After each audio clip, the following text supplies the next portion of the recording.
right, what's going on, you guys? Nick here with Nick Strength and Power. So yesterday, obviously, we had this really big news about the Olympia being sold, the Mr. Olympia brand and all of its media that goes along with it, the Muscle and Fitness and Flex. All of that has been sold from AMI to Jake Wood.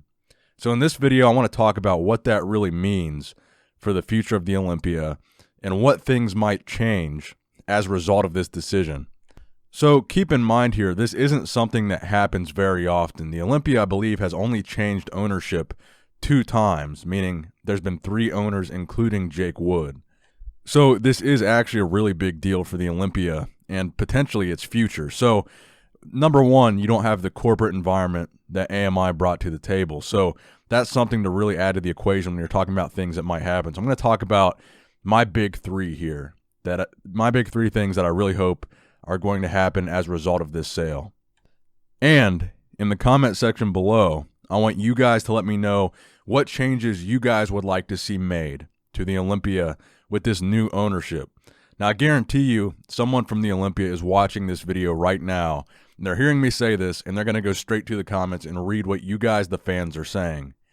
When I talked to Dan on the phone yesterday about this, and Dan signed on for a 5-year extension of his contract, being the chief executive officer of the Mr. Olympia, and he was saying one of the goals that they have, like I said, is to give the Olympia back to the fans and put a heavier focus on the digital side of things and the social media side of things. So they're going to be paying a lot more attention to what you guys have to say, and specifically what's going on social media. So the number one thing that I think could be affected here and that I think could be changed here, and I saw you guys echo this in the comment section of the video yesterday, is Shawn Rhoden. So the decision to ban Shawn Rhoden from the Olympia in 2019 and all future Olympias was made by David Pecker and AMI. Now, from this point forward, those entities are not involved with the Olympia. They don't make that decision anymore. So that ban of Shawn Rhoden from all Olympias in the future, it really doesn't matter anymore. It's really up to the new owner now, whether that is going to be enforced or not. So the number one thing that I think could change here is Shawn Rhoden's eligibility to compete at the Olympia. Now, I think they're probably still going to play it safe and wait for the Shawn Rhoden case to play out to see what they do as far as letting him compete or not. But I think the decision as far as banning him for life, that is kind of out the window, and that decision is now a new decision to be made by the new ownership. So all that crap before about Shawn being banned forever, I think, number one, that's probably out the window right now. And here's another thing that I think goes along with that. If Shawn is found innocent, even if he is found innocent and they wanted him back and AMI was still running the show, Shawn could still have a bitter taste in his mouth because the people that were running the Olympia at the time and owned it, AMI, they pretty much stabbed him in the back when they made that decision. So now that you have a new owner, and I think this is going to contribute to a lot of other things, all the people that have had a bad taste in their mouth over the past couple of years about the Olympia ownership and how it's run, those people now have a new owner and have something new to participate in. Those people that were pissing them off before aren't a factor now. So Shawn Rhoden is one example of that. Another example of that is Phil Heath. We know that Phil Heath was extremely disappointed with the outcome of the 2018 Mr. Olympia, the way he was promoted or lack of promotion for Phil. I mean, Phil was complaining about the fact that he was going for the record win. I mean, he had 7 Olympias, he was going for 8, and the Olympia ownership wasn't promoting that. They were more so promoting Big Ramy being his big rival at that show, and as we know, Ramy didn't really deliver on that. So Phil was angry about the promotion, he was angry about the outcome, he was angry about the judging, the whole shebang. But now there's new ownership. So the people that were pissing off Phil, pretty much gone.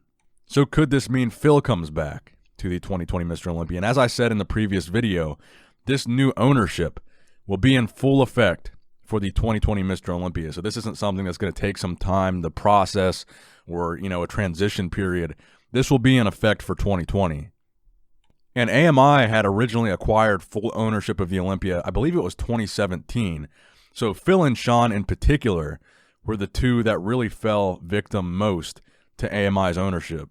Specifically the 18 and 19 Mr. Olympia, where Shawn won, Phil lost. Shawn was banned in 19. Those 2 Olympias are, really the big things that stand out as far as AMI ownership, things that might change for bodybuilders as far as coming back in 2020.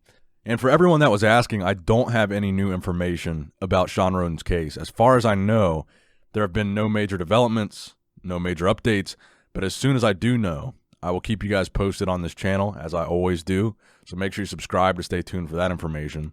Now, the next big thing that I would like to see change, and I think this could benefit a lot of international bodybuilders, but specifically Hadi Choopan, is to hold the Olympia somewhere other than Vegas for once in a very long time. Now, I don't think this is something that could happen in 2020 because the planning for the 2020 Olympia has already been well underway, before this ownership decision had been made. But for 2021 and beyond, I think this is certainly something that could be considered here. So the Olympia has not been held anywhere other than Vegas since 1998. And back then it was held in New York, so it was still held in America. And the Olympia has not been held outside of the United States since 1992, when it was held in Helsinki, Finland. So that's almost 30 years that the Olympia has been held exclusively in the United States. And honestly, the majority of that time it's been in Vegas.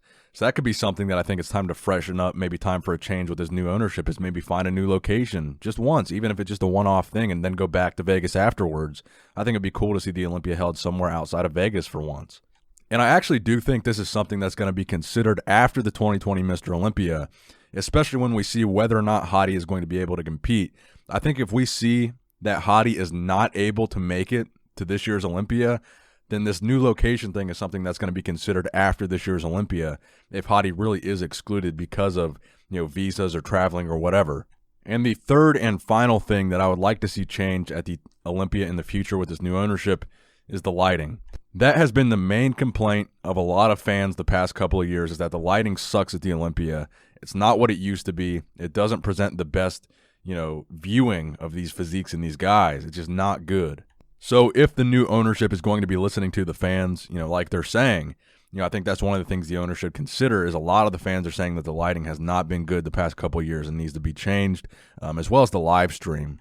So those are my big three things that I would like to see change, is the Sean Roden ban, the location of the Olympia, and the lighting. So make sure you guys comment in the comment section below what you guys would like to see changed at the Olympia. I guarantee important people will probably be reading that, and they'll probably take that feedback into consideration. Make sure you like this video, subscribe to this channel if you have not already, and as always, Nick Strength and Power, signing out.